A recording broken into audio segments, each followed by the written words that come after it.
संपूर्ण देशवासियों को, संपूर्ण सनातनियों को श्री हनुमान जी महाराज के प्रागट्य की बहुत बहुत बधाई हो। शिव जी का अंश स्वरूप भगवान श्री हनुमान जी महाराज प्रकट हुए। अंजना माता ने जब भगवान शिव की आराधना करी, शंकर की जब आराधना करी, तब भगवान शंकर प्रसन्न हुए। समय बीता, माता अंजना के गर्भ में भगवान शंकर के तेज पुंज को पवन देव ने ले जाकर माता अंजना के गर्भ में स्थापित करा। स्थापित करने के बाद पूर्णिमा के दिन, चैत्री पूर्णिमा के दिन, भगवान अंजना माता के गर्भ से शंकर का ही एक अवतार श्री हनुमान जी महाराज प्रकट हुए हैं। महाराज श्री हनुमान जी महाराज की। हनुमान जी सगे भाई हैं 6। कितने भाई हैं? 6 सगे भाई। सबसे पहले नंबर हनुमान, फिर गतिमान, केतुमान, धृतिमान, यतिमान।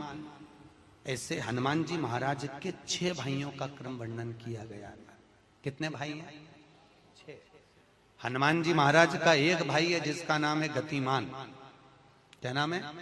गतिमान।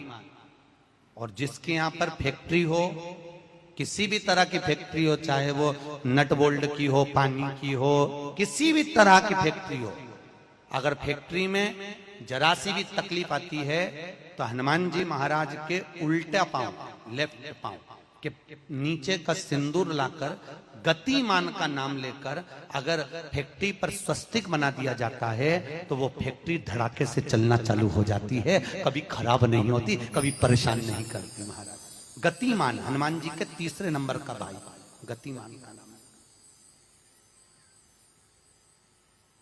ये जो राजनेता होते हैं ना, जब चुनाव लड़ने के लिए जाते हैं और उन्हें विजय प्राप्त करना है तो विजय पाने के लिए वो एक ही काम करते हैं। हनुमान जी के 3रे नंबर का भाई गतिमान, उस गतिमान के नाम से जो व्यक्ति युद्ध करने के लिए जा रहा है या विजय पाने के लिए जा रहा है, अपने बराबर का लच्छा जानते हो, नाड़ा मोली, उसको नाप कर गतिमान के नाम से लपेट कर हनुमान जी के मंदिर में रख देता है और उस मोली को फिर अपने हाथ पर बांध लेता है, तो वो हार नहीं सकता, विजय ही प्राप्त करेगा। गतिमान का इतना प्रभाव है, चाहे कुछ भी।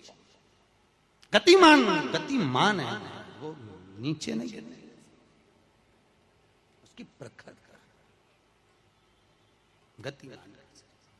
श्री हनुमान जी महाराज का प्रागट्य हुआ। अंजना माता के गर्भ से श्री हनुमान जी महाराज प्रकट हुए। पवन तनय संकट हरन मंगल मूर्त रूप, राम लखन सीता सहित हृदय बसौ सुर भूप। श्री हनुमान जी महाराज प्रकट हुए। देवताओं ने पुष्पों की वृष्टि करी, गंधर्व गान करे, अप्सरा नृत्य करी, चारों तरफ सुख समाहित हुआ। श्री हनुमान जी महाराज की। हनुमान जी महाराज। यदि कोई नारी, कोई स्त्री श्वेत अक्षत, श्वेत पुष्प चैत्र पूर्णिमा के दिन शिव को समर्पित करती है, उसके गर्भ से संतान जरूर होती है। तो बिना संतान के रह नहीं सकते, उसको संतान की प्राप्ति जरूर। एक कथा मिलती है और उस कथा में ये 2 चीजें आती हैं, 2 चीजें सामने आती हैं। एक आती है, स्त्री जब बच्चे को जन्म देती है और जन्म देने के बाद उसके कक्ष में प्रथम बार अग्नि का प्रवेश कराया जाता है, उसमें अजवाइन दी जाती है, उसका महत्व। और दूसरा, जब चैत्र आता है और चैत्र की जो पूर्णिमा होती है, उस चैत्र की पूर्णिमा में भगवान शंकर को चावल का दाना चढ़ाकर पुत्र की कामना करी जाती है, संतान की कामना करी जाती है। 2 चीजें इस कथा में मिलती है, आप थोड़ा ध्यान लगाकर इसको श्रवण करें।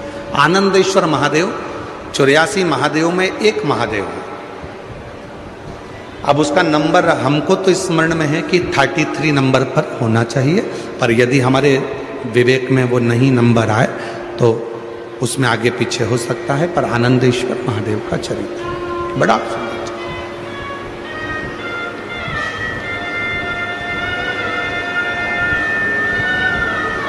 एक नगर में एक राजा हुआ जिनका नाम था अनमित्र।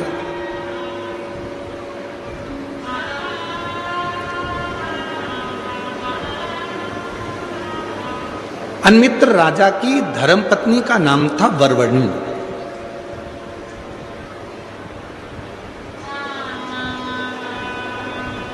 वरवर्णी उनकी पत्नी थी। वरवर्णी एक पर्वत की बेटी थी।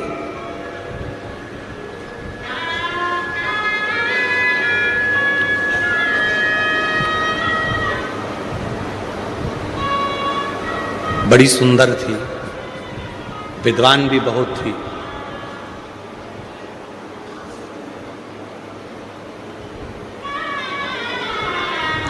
उसकी विद्वत्ता बड़ी श्रेष्ठ थी।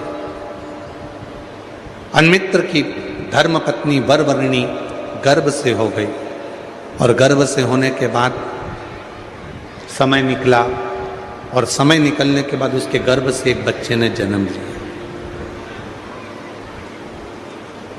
पहली बार वरवर्णी उस बच्चे को जन्म देने के बाद उस बच्चे को देखती है तो उसकी जिंदगी में उसको आनंद की अनुभूति होती है। और कौन मां है जो बच्चे को देखकर आनंद ना पावे? जब गोदी में बच्चा आता है, गोदी में लाल आता है, तो माता के चेहरे पर प्रसन्नता बढ़ जाती है। कष्ट कितना भी झेला हो उसने, कष्ट कितना भी झेल हो, पर बच्चे को देखकर उसके जीवन में खुशी आ जाती है, उसके जीवन में एक आनंद आ जाता है।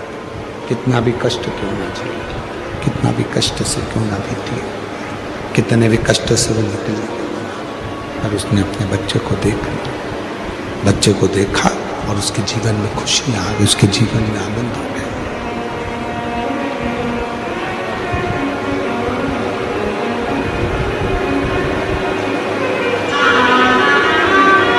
महाराज वरवर्णी अपने पुत्र को देखती हैं, अपने बेटे को देखती हैं, तो उनके जीवन में एक आनंद का अनुभव होने लगता है, आनंद की अनुभूति होने लगती है। अब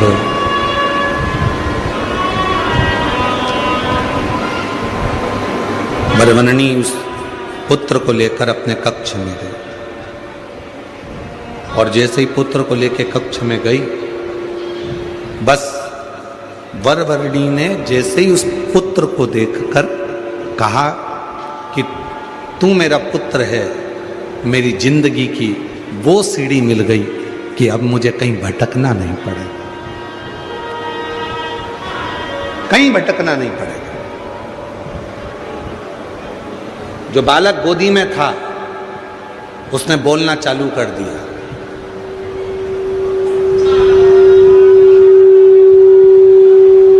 जन्म लिया बालक कभी बोलता नहीं, पर वो बालक बोल रहा है। जन्म लिया बालक बोलता नहीं, पर वो बालक बोल रहा है। बालक बोलना प्रारंभ कर दिया।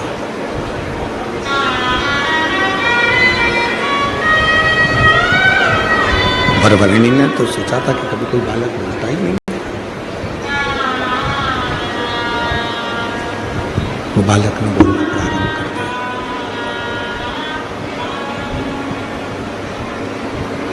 शंभो शंभो शंभो शंभो शंभो शंभो शंभो शंभो शंभो शंभो शंभो। जब बालक बोलने लगा, उसके मुख से आवाज निकलने लगी, शब्द निकलने लगा। वरवर्णी जैसे ही बोली कि तू मेरा पुत्र है, तू मेरा आनंद है, तू मेरी वो सीढ़ी है जो मुझे सुख प्रदान करेगी, तो वो सीढ़ी है जो मुझे सुख देगी।